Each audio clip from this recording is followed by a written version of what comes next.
30-minute hands-free yoga flow.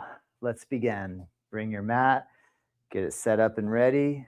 Come up to the top of your mat, join your feet together. There could be a whole host of reasons why you are not going to want to put any weight on your wrist, your hand, your wrist. It could be because your shoulder as well, your elbow, golfer's elbow, tennis elbow, broken wrist, hand surgery, wrist surgery, shoulder surgery. Um, Primarily, I'm going to focus on wrist free. We're going to be moving our arms around a little bit. All right, let's begin. My name is Todd. I'm here at Native Yoga Center. Welcome. All right, let's begin. Start with a Surya Namaskar. I'm going to show you how we can go. Inhale, raise your arms up. Exhale, fold and just like lightly touch your hands on your shin and drop your head down. Take an inhale, raise your head up. And now bend your knees and bring your arms up into a chair pose. And imagine you're in a downward facing dog with your arms. Just kind of reach your arms up. Keep your shoulders drawing down away from your ears and expand out through your hands and your fingers and squat down low. And then we're going to exhale and fold and lightly touch your hands to your shin again. Bring your head down. Inhale, raise all the way up. Take your arms above, palms touch. Exhale, let your arms come down. Now we'll add a chaturanga and an up dog without putting our hands down. Inhale, raise your arms up. Exhale, fold, lightly touch your shins, drop your head down. Inhale, raise your head up. Come to standing and move your arms into a chaturanga-like position. Up dog, press your hands and arms forward and do a standing back bend. And then chair pose as our down dog. Squat down into the bend of your knees and reach your arms above your head and breathe for 1. Try to, work with your arms in a way, your hands in a way. 2, that you're just keeping them nice and relaxed. 3, if you have the ability to move your hands around, you can. 4, work with some hand exercises while you have your arms above. And 5, on an inhale, land forward.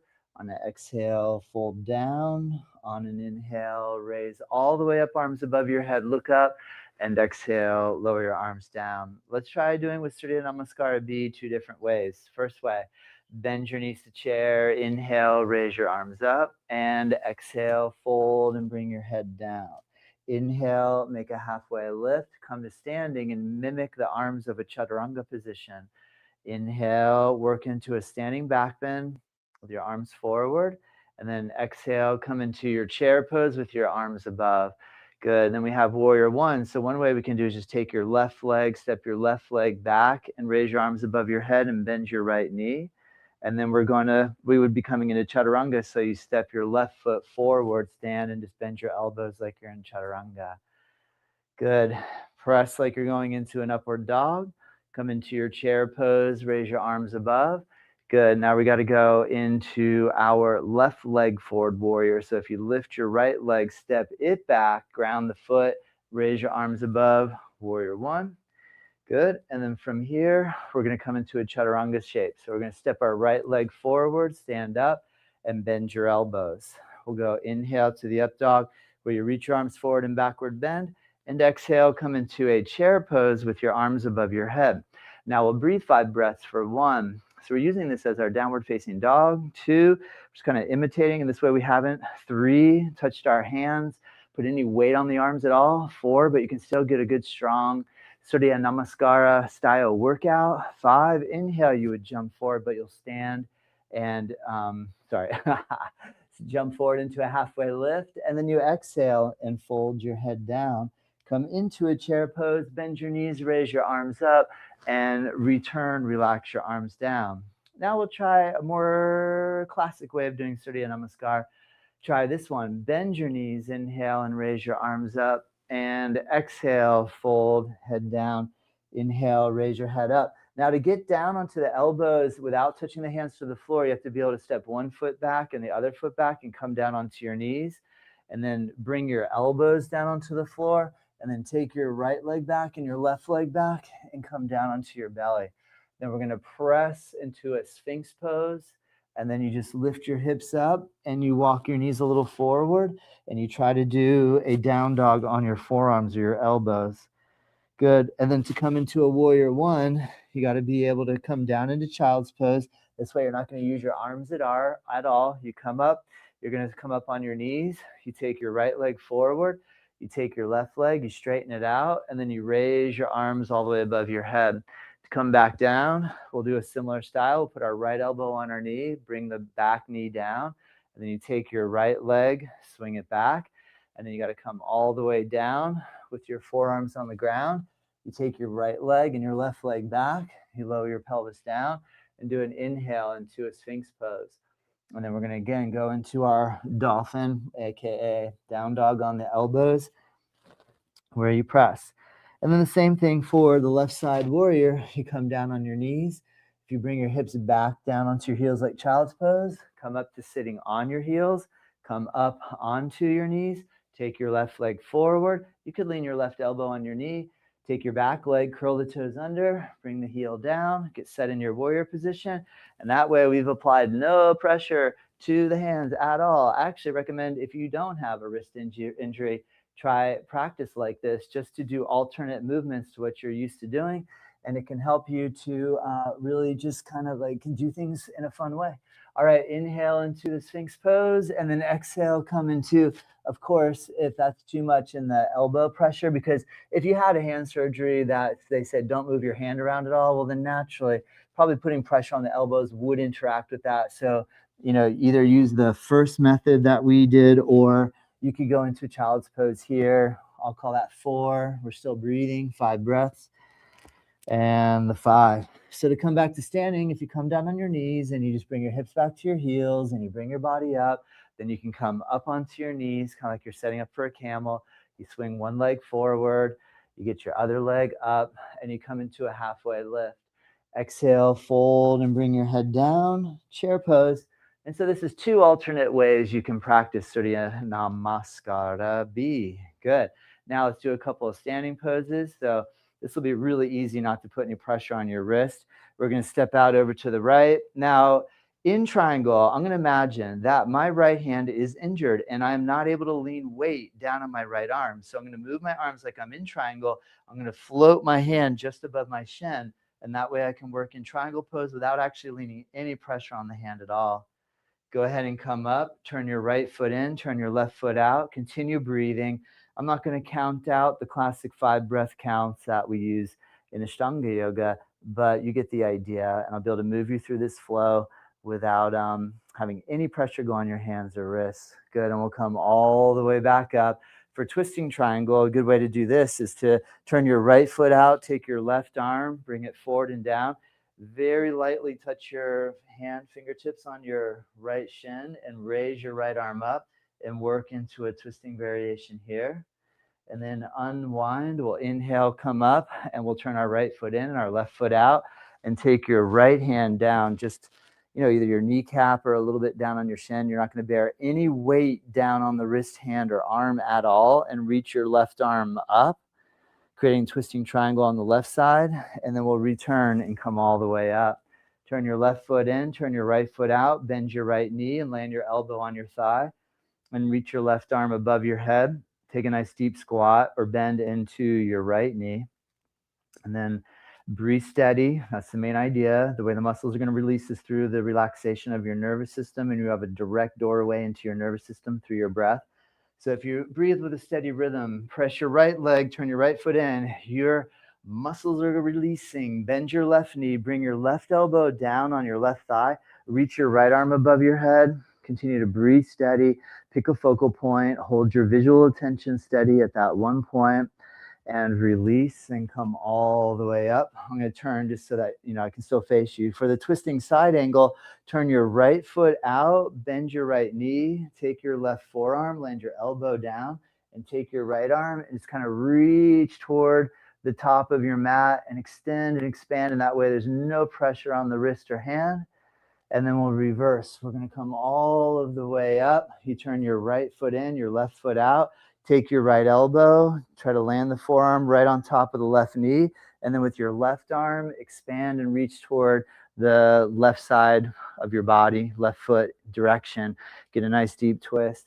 And then we're going to unwind, release, come all the way up. Now for a prasarita, we're going to go with B, because this one doesn't touch the floor. Take your hands to your hips, take an inhale, lift your chin, lift your chest, and on your exhale, fold forward. If you just need to just rest your hands right on the back of your hips and you fold, try to bring your head down toward the ground. If you have the capability to separate your feet wide enough, you can touch your head right onto the floor. But remember, you don't have the safety net of landing on your hands and pushing on the ground. So just do a nice easy style prasarita where you won't fall and have to catch yourself. And then slowly release and come all the way up. Good. Now we're going to take the arms, reach them out. Just go ahead and place your hands somewhere near your hips. Turn your right foot out, your left foot out of 45. And again, you could just relax your hands on the back of your hips and fold your body down and bring your head down towards your right knee, stretching in the Parsvottanasana and strong legs as you fold. And on an inhale, breath come all the way up. Pivot your right foot in, you turn your left foot out and exhale, breathe. Fold over your left leg, aim your belly towards your thigh, chest toward the knee. Drop your head down toward the shin. Create a nice deep stretch through the back of your left leg. Release slowly, come all of the way back up and come back into a Samasthiti. Because leg raises requires using your hands to kind of create a distraction position where you're holding the toe and pushing against it, we're going to eliminate that for now, do one balance pose and go to a tree pose.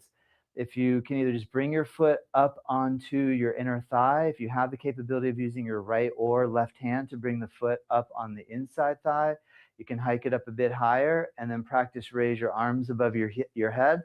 This way we can still do some one leg balance, but it won't be something that's too strenuous where you're holding your leg with your hand or wrist. So this way we can still practice balancing, one leg style balance, and maintain the integrity of our wrist. Release, lower your arms down and release and lower your right leg down so your feet are together. Now, bend your left knee up. You can bring your foot right on your inner calf. If you have, again, like, it depends on what's going on, but if you have a little grip ability, grab your left foot and try to bring it up and raise your arms above your head and hold in the tree pose, Vrikshasana, as we work through this yoga flow, where it's wrist-free. We are not applying any pressure. Now, right now, with the arms above the head in relation to circulatory pressure, we are decreasing, in some respects, maybe a little pressure on the wrist by elevating the arms above the head. And then if you pay very close attention, when you lower your arms down, you can feel a rush of blood return back down into the hands, into the wrist. So just some of these simple movements will help to stimulate your circulation. Now we're going to work our way down into the floor, onto the floor by inhale, raise your arms above your head, look up. Exhale, bring your hands to your shins, light touch, head down. Inhale, halfway lift, raise your head up. Come back again into your faux chaturanga, fake chaturanga, just kidding. Inhale, go into your upward facing dog shape. Exhale, come into your downward dog chair shape. And then we're just going to release and come into a malasana and squat down. Now, I know malasana is a difficult asana for a lot of people. So one way you're going to maybe approach malasana is to bring your elbows down onto your thighs. Because we do not want to put our hands on the floor to try to get any lower, you might need to hang here. If you have the range of motion to turn your toes out. Now, another thing, we got to be careful because we don't want to fall forward and have to catch ourselves with our hands. So please exercise caution in a way if you're truly rehabbing a surgery or your arms in a cast or something of that nature. All right, now let's release now to come down to seated. I know that realistically for most of us to just sit down is not going to be an option. So what I want you to do is to come back up to standing from whatever level you came down into your malasana. And here's the trick, to come down onto the floor, you're just going to take one leg back, one leg forward, kind of like you're in a warrior. Raise your back heel, come down on one knee. If you need a chair to hold on, you can do that. Take your other leg back, wrist free, bend your knees. Now, to get your legs to one side or the other, you just got to lift up, swivel to one side. You bring your legs out in front. Good. Now for stick pose, just take your hands and just rest them on your quads, on your thighs with your palms face up, and just drop your chin down and breathe, inhale and exhale. And another technique that I think is worth employing while you're practicing, if you are healing your body and you are working actively to heal, send positive energy to the area that you want to heal. So if it's the hands or the wrists in this case, I'm going to hold my hands in a way where I'm like, I'm receiving healing energy. And then while you hold and you breathe, why not try it? It can't hurt. Can't hurt. You just got to try it. Think positive. Imagine your body, see your body, visualize the injured area healing. And this takes constant attention every single day, all day long. Got to keep the mind frame in the space of healing, healing, healing, healing. All right. So now touching the toes. Big question. I'm trying to avoid anything where we're even grabbing something, just because I've had carpal tunnel and wrist injury, so I'm kind of aware of that. But let's just kind of rest our hands on our thighs, on our shins, and drop the head forward and just stretch the back side of the body. Good. All right. And then from here, go ahead and come up, lean over on your right elbow, swivel your legs around, come around onto your elbows and your knees. And then from here, we're going to go into a child's pose. Go ahead and first bring your hips back towards your heels, bring your forehead down. Try with your elbows on the ground. Bend your elbows and bring your hands toward the back of your neck and drop your head down and create a nice little stretch for your shoulders while you're pressing down against your elbows. And let your back stretch and feel your ankles stretching, the tops of your ankles. Good. And then release that and come back up. And then we're going to come around to seated again. And again, I'm just trying to do all of my movements. Now, the reason I think it's good to try to practice like this, even when you don't have a wrist injury, is it really helps you become aware of your core, because you can't work off the normal things that you do. So you got to pull your energy in, and you got to just take your time and wiggle yourself around. So if you bring your legs forward, I'm going to keep this on a more beginner friendly style. I'm going to not have us do any half lotus positions. I'm going to just stick with Jani Shirshasana. Now, in the case of using your hands to pull your foot in, you might have one hand or the other that's a little bit more healthy that you can use.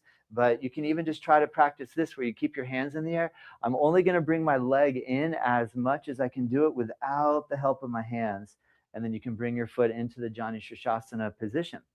To go over the left leg, take your hands. You can just lightly touch your toes, your shin, but bring your head down towards your knee and stretch into your left side hamstring, so the back of your left leg. Try steady breathing the whole time. Breathe in through your nose, out through your nose, in through your nose, out through your nose. Your mouth is going to remain zipped up, nice and closed. Steady breathe through your nose, even using a little ujjayi in the back of your throat. You squeeze the epiglottis, and that's what's creating the wind tunnel-like sound. Inhale, breathe, bring your body up. We're going to do let's see, this is called a Parvrita Janu Shirshasana, twisting head to knee pose. Take your left elbow down onto your left leg. Take your right arm up and just do a nice deep side body bend.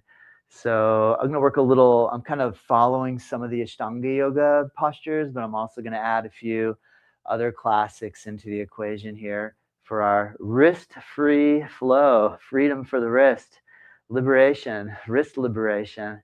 All right, go ahead and release and come back up. So now we're going to bring our right leg forward, similar strategy. Just try it, see, without no hands. Try to bring your left foot in as close as you can, just through the use of your leg and hip musculature. Once you have your position, reach out in the direction of your right foot and bring your head down towards your knee. And of course, you can have your hands on your shin bone, on your knees. If I have knee issues, I might even choose to stay sitting straight up. If my hamstrings are so tight that I'm trying to go forward, but I'm rounding my spine, I might focus on a little more engagement of the abdominal muscles to help. And interestingly enough, if you think about it, when you go to sit up straight, that's your QL on your back, your quadratus lumborum muscles, both right and left side. So to be able to sit up, you're engaging your posterior spinal cord muscles, and you're also engaging your belly. And then when you come forward, you'll keep your belly engaged, but you'll release the QL, specifically on this left side here. All right, and then come up. And then for our Parvrita Janu Shirshasana, place your right elbow on your right thigh.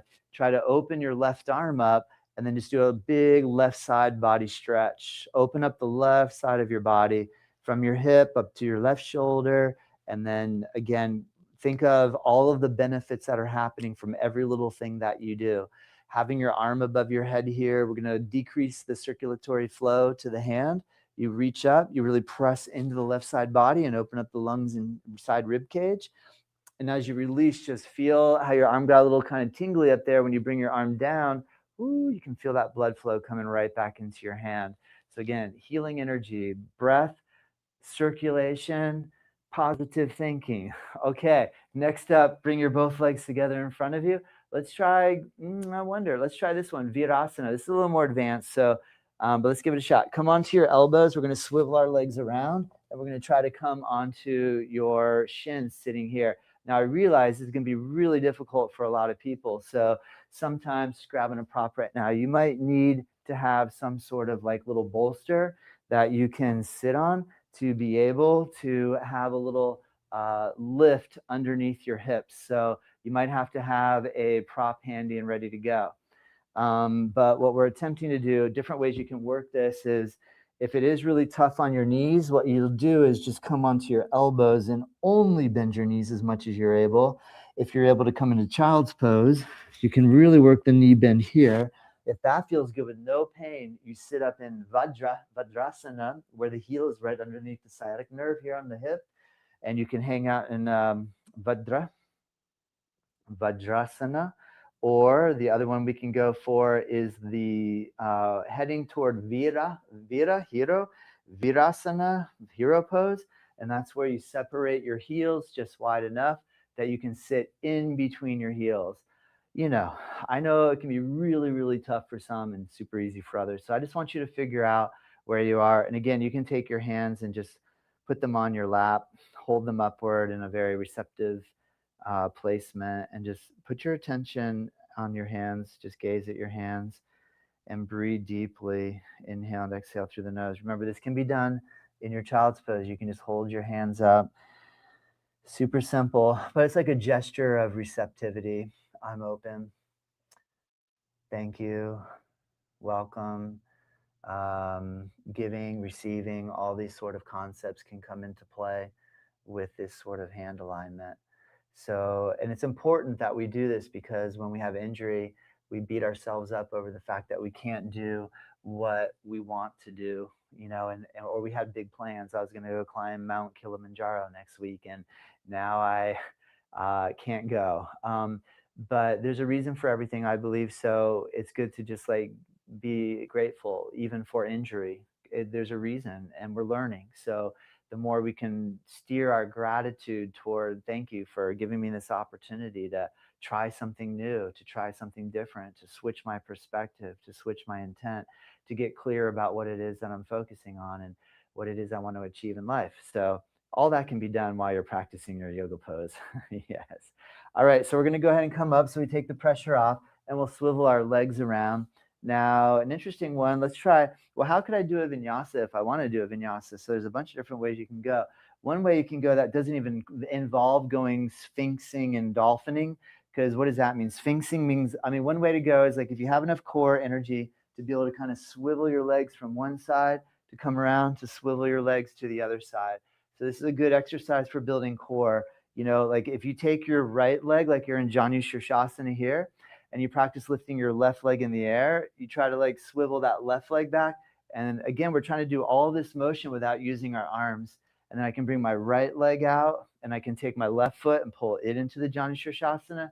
I'm going to lean over onto my left hip. I'm going to bring my right leg. I'm going to swivel it back, and then do like, this is kind of like Bharadvadrasana in second series, where we do a twist position like so. So what we're doing is just learning how to be able to maneuver our legs. And again, I know this requires a fair amount of mobility to be able to do this. And so if I'm going a little above your level of ability, let me give you something else you can do. One way that we can utilize the concept of a vinyasa flow jump, because at some point you're going to be able to go back into a class and you might not want to have your hands on the floor, but you're still going to want to start to try to participate. Right? So like one way to go into this next one is to rock forward over your knees and come back, and then bring your elbows down onto the floor, and you can move through the Sphinx, and you can move through the dolphin, and you can come back through, and you can, work this sideways swivel action and come back. So there is a way to do that. However, that's not so easy. So easier said than done, right? So what I'd like to do is one way you can do is just try to hold like a cross leg boat and then release and come out. And that way, while everyone's doing their up dog, down dog, jumping through again, you can just kind of come up and release. And that way, you have something where you're still strengthening your abs and you're just like totally attentive to healing, healing, healing, getting better, not aggravating, not pushing, not yet. Let it heal first. All right, Mrityasana A. So you can definitely Mrityasana A where you just kind of squeeze in over your right leg like this. You might build a Mrityasana A where you don't even have to touch the floor. The only problem is with Mrityasana A and this one, there is going to be a little bit of hand-to-hand contact holding on. So it just really depends on. So you could just kind of bring your arms in the position and then release, and we'll try the other side. You bring your left leg forward and you take your left arm and you just kind of wrap around. Now remember, that's a tricky way to do it. The easier way to do it is to grab your left knee and kind of hug your body against your leg. And so if you do go the way around where you take your arms behind, you might be able to catch your hands or just do like a little touch position if you're used to doing that. And again, you're just paying attention. No pain, no pain. Coming back to the center, coming back to the center. All right, good. And because I want to stay true to my timing with you with the 30-minute practice, let's go ahead and just come right into meditation pose and cross your legs and let your arms rest on your knees and turn your palms face up. And if you are able to make Jnana Mudra, where you touch your index and your thumb tips together, you can make this position, which is the symbol of intelligence, um, the higher intelligence. So we have intelligence, of course, we all have intelligence. And we have like this base level intelligence: fight, flight, fear, hunger, sleep, no sleep, work, red light, green light, all that kind of stuff. And then as you work up the chain, you get up to the brain and you even go above that. You go into the higher intelligence. So the Jnana Mudra, in my opinion, is referencing I'm now seated in my higher intelligence. So I'm clear about that. You're clear about that. And then sit up nice and tall, drop your chin down towards your throat, and try to draw your belly in. Make a nice strong abdominal mudra or bandha where you contract your belly and just hold that for a moment. Just practice holding the core engagement at the center of your body and try to breathe and see if you can maintain holding that engagement. It doesn't have to be a lot. It just needs to be a little. Just try to feel that you can generate a fire almost. Think of the holding of the energy with the contraction of the musculature within your abdominal wall is like you're building a fire. You light a fire and you're keeping the fire going. See if you can hold that fire in the belly, so to speak, that digestive energy or that engagement of your bandhas, and breathe through your nose. So you'll inhale and exhale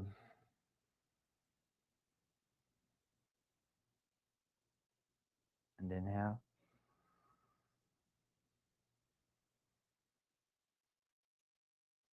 and exhale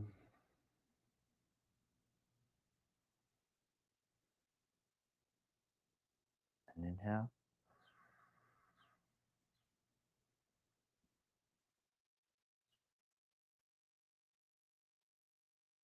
Exhale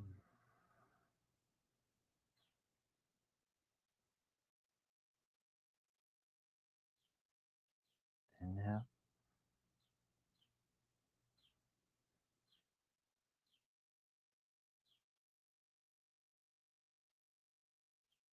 and exhale.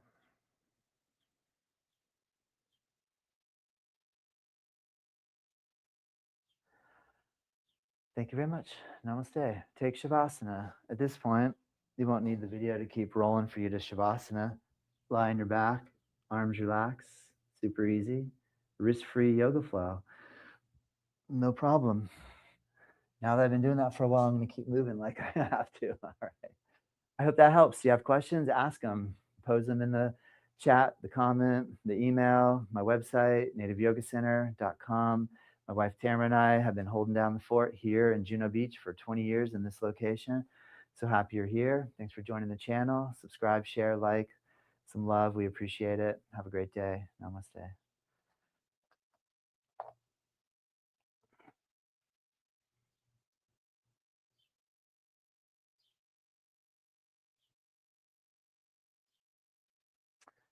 So I want to just address this inquiry um, that came through during the question. Hi, wondering if I should be here for potential compressed nerves and severe pain.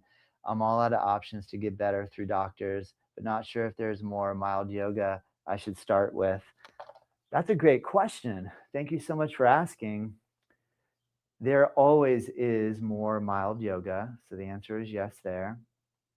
Um, so if you're having that question, it's very likely that uh, doing a more mild practice will be a very smart place to start, in my opinion. If we start too aggressive, some of the movements I've been making might be a little too aggressive for compressed nerve. Now, the next question I have for you and in situations such as you're posing, is where is the compressed nerve? Is it a compressed nerve in your along your spinal column that's causing pain to radiate down the arms? I'm gathering that maybe you're asking this question because of the wrist-free yoga component of this thing. I mean, if we have compression in our lumbar spine, we're going to feel that all the way down into our legs. So that will have a bearing on what I'm going to do with my lower body. Having compression in the disc space in my spine will adjust how I'm going to do something with my upper body. I'm happy to help you the best that I can. I'm glad that you've consulted doctors and you're also curious about other ways that you can work to heal. So I am going to recommend doing a more gentle, and next Thursday, what I'll do is a video specific to your inquiry. So if you're still paying attention here and you're listening to me, I will, yeah, it is live. I will answer this question for you. So if I have a little more feedback, feel free to write me via email / my channel, anywhere you find us on YouTube here, write me, and I will try to tailor it specific to what you're actually feeling. Tell me if it's left, right, where you're feeling the compression or where you're feeling the symptom of the compression, and any sort of findings that you've had from doctors. I'll do my best. I'll definitely do my best. Thank you so much for asking. I really appreciate it. All right.